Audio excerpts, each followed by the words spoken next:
Hi everyone, welcome to Friday for finance. Budget 2025లో salaried ఎంప్లాయీస్కి 12 lakhs income దాకా exemption ఇచ్చారు. అంటే సాలరీడ్ ఎంప్లాయీస్కి వాళ్ళ యొక్క టోటల్ శాలరీ 12 lakhs దాకా వస్తే ఎటువంటి ఇన్కమ్ ట్యాక్స్ కట్టాల్సిన అవసరం లేదు.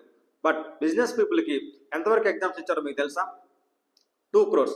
అవునండి, బిజినెస్ చేసే పర్సన్స్ వాళ్ళ యొక్క టర్న్ ఓవర్ 2 crores దాకా ఎటువంటి ఇన్కమ్ ట్యాక్స్ కట్టాల్సిన అవసరం లేదు. అది ఎలానో మనం ఈ వీడియోలో చూద్దాం. సో వీడియోలోకి వెళ్తే, బిజినెస్ చేసే పర్సన్స్కి ఇన్కమ్ ట్యాక్స్ యాక్ట్లో సెక్షన్ 44AD కింద ఒక రిలాక్సేషన్ ఇచ్చారు. ఏమనంటే చిన్న చిన్న బిజినెస్ చేసేవాళ్ళు, స్మాల్ ప్లేయర్స్కి బుక్స్ మెయింటైన్ చేయడం, అకౌంట్స్ రాసుకోవడం, పర్చేజెస్ యొక్క ఎంట్రీస్ మెయింటైన్ చేయడం, సేల్స్ డీటెయిల్స్ మెయింటైన్ చేయడం చాలా టఫ్ కాబట్టి వాళ్ళకి ఏం చేశారంటే ఒక రిలాక్సేషన్ ఇచ్చారు.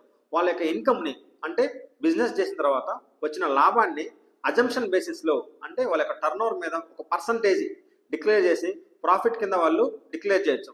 అజ్యూమింగ్ వాళ్ళ యొక్క టర్న్ ఓవర్ ఒక 1 crore ఉన్నా, ఆ 2 crores ఉన్నా, ఆ టర్న్ ఓవర్ మీద ఫిక్స్డ్ పర్సంటేజ్ ప్రాఫిట్గా డిక్లేర్ చేసేసి ఆ ప్రాఫిట్ మీద వాళ్ళు ఇన్కమ్ ట్యాక్స్ పే చేయొచ్చు.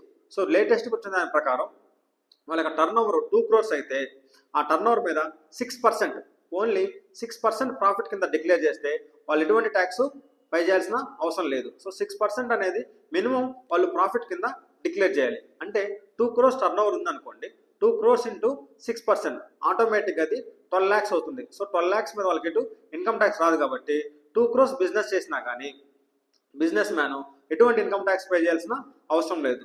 సో 6% ప్రాఫిట్ కాబట్టి ఇన్కమ్ ట్యాక్స్ యాక్ట్ ఏమని డిటర్మైన్ చేసిందంటే బ్యాలెన్స్ 94% ఎక్స్పెండిచర్ అంటే ఎలాగా?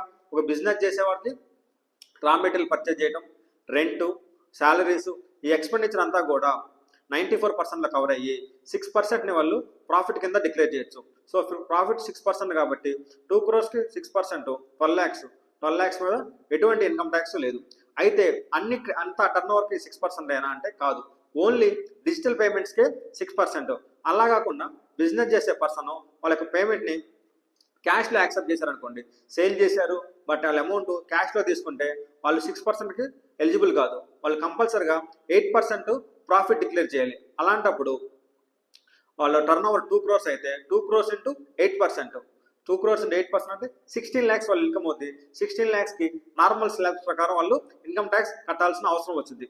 అలా కాకుండా ఒక టర్న్ ఓవర్లో 1 crore క్యాష్లో తీసుకున్నారు, 1 crore డిజిటల్ పేమెంట్ అయితే ఈ 1 crore మీద 8%, 8 lakhs క్యాష్లో ఏదైతే వచ్చిందో, ఇంకో టర్న్ ఓవర్ 1 crore ఏదైతే డిజిటల్ పేమెంట్ ఉందో దాని మీద 6%, 6 lakhs, 8 + 6 14 lakhs మీద వాళ్ళు నార్మల్ స్లాబ్స్ ప్రకారం ఇన్కమ్ ట్యాక్స్ కట్టాల్సిన అవసరం ఉండిద్ది. బట్ మొత్తం టోటల్ డిజిటల్ పేమెంట్స్ అయితే 2 crores ఇంటూ 6% 12 lakhs మీద ఎటువంటి ట్యాక్స్ రాదు. బట్ ఇది అందరికీ ఎలిజిబుల్ అంటే ఓన్లీ ఇండివిజువల్ పీపుల్కి ఈ స్కీము అప్లికబుల్ అవుతుంది. బట్ కంపెనీస్ కానీ LLPs కానీ వాళ్ళు ఏమైనా బిజినెస్ చేస్తుంటే వాళ్ళకి ఈ 6% స్కీము ఎలిజిబుల్ రాదు.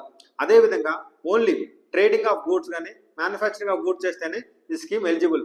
సర్వీస్ ప్రొవైడర్స్ కూడా ఈ స్కీమ్ ఎలిజిబుల్ అవ్వదు. Thank you.